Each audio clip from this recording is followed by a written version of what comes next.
কেমন দেখতেছেন? দেখতেছি আগে তো একটু খারাপ ছিল, তারপর জাকির আলী অনেক তাহিদ ভালো খেললো, একটু আগে জাকির আলী অনেক আউট হয়ে গেল, 75 রান করলো। এই পার্টনারশিপ আশা চারা যায় না, যেহেতু বাংলাদেশে আমরা আশা চারা যাবে না ইনশাল্লাহ। এই পার্টনারশিপটা যদি আগে করতো তাহলে ইনশাল্লাহ আরো রান হওয়ার সম্ভাবনা ছিল। কার খেলাটা বেশি ভালো লাগছে? এখন তো তাহিদ খেলাটাই ভালো লাগছে। বাংলাদেশের খেলাটা খুবই খারাপ অবস্থা চলতেছে।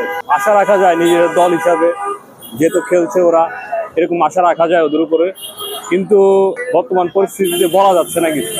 মাঠের হিসাবে ওই হিসাবে বাংলাদেশ কিন্তু ভালো। বাংলাদেশ জিতবে আশা করি। কন্টেস্ট হবে খেলা বাংলাদেশে। আমরা মনে করি যে তাদের মনে মনে একটা আছে, ইন্ডিয়ার সাথে খেলা হইলে আমাদের মানে একটা পাওয়ার বাইরে যায় খেলা। আমি বাংলাদেশের খেলা যখন থেকে সৃষ্টি হয়েছে তখন থেকেই দেখি। মাই লাভ বাংলাদেশ, বাংলাদেশকে ভালোবাসি, বাংলাদেশের খেলোয়াড়দেরকে ভালোবাসি, খেলাকে তখনকার খেলোয়াড়দের একটা সাইজ ছিল, এখনকার খেলোয়াড়দের বর্তমান কোনো সাইজ নেই। হ্যাঁ, আর রাজনীতিটা ঢুইকা খেলার ভিতরে খেলার পরিবেশটা নষ্ট হয়ে গেছে। যেমন তামিম, মাশরাফি, সাকিবুল হাসান এরা যখন খেলছে ওই সময়টা আবার একটা খেলার একটা ধারাবাহিক খুব সুন্দর ছিল। ইদানিং খেলাটা কেমন জানি একটু এলোমেলো হয়ে গেছে। আর বিসিবিরও একটু পরিচালনাটাও একটু অন্যরকম হয়ে গেছে, আগের মতো খেলার প্রতি নজরদারি নাই, যার কারণে খেলার মানটা আস্তে আস্তে একটু অন্যরকম হয়ে গেছে।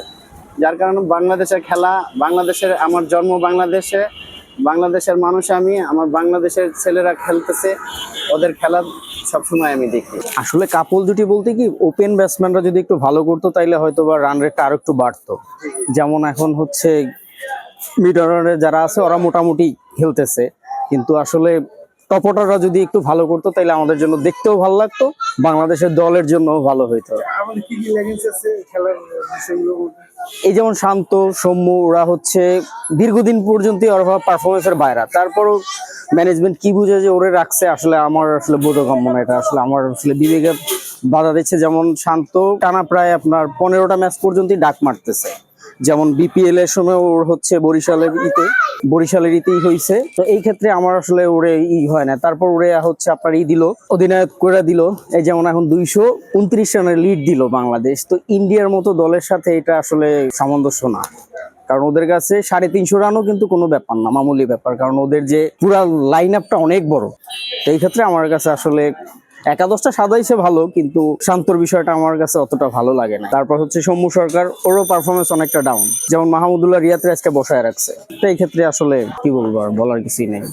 সাকিব আল হাসান ও তো হচ্ছে ব্র্যান্ড, ওর কথা বলে লাভ নাই। ওর মানে ঘাটতি বাংলাদেশ কখনোই পূরণ করতে পারবে না, ওটা ঘাটতি কখনোই পূরণ করার না। যেমন তামিম ইকবাল একজন ছিল, এখন হচ্ছে যারা আছে মুশফিকুর রহিম, মাহমুদুল্লাহ রিয়াদ, এরাও যখন অবসরে চলে যাবে তখন আসলে বাংলাদেশ টিমটা অনেকটাই পিছনে থাকবে। যতটুকু আমরা সামনে আগাইছিলাম তার থেকে অনেক পিছনে চলে যাবে।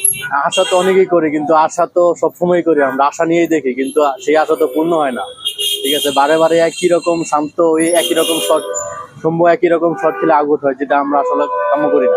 অভিমত থাকে সবসময়, তো আমরা খেলা আশা নিয়ে থাকি, কিন্তু আমাদের মনে হয় কি যে দলের যে ক্রিকেটারদের আরো মানে ভেবেচিন্তে খেলা উচিত, যেটা আমরা বাংলাদেশের সকল দর্শক তাদের কাছ থেকে যেটা আশা করে তার সেরকম পূর্ণতা দেওয়াই তাদের প্রতি আমাদের অনেকটাই আশা।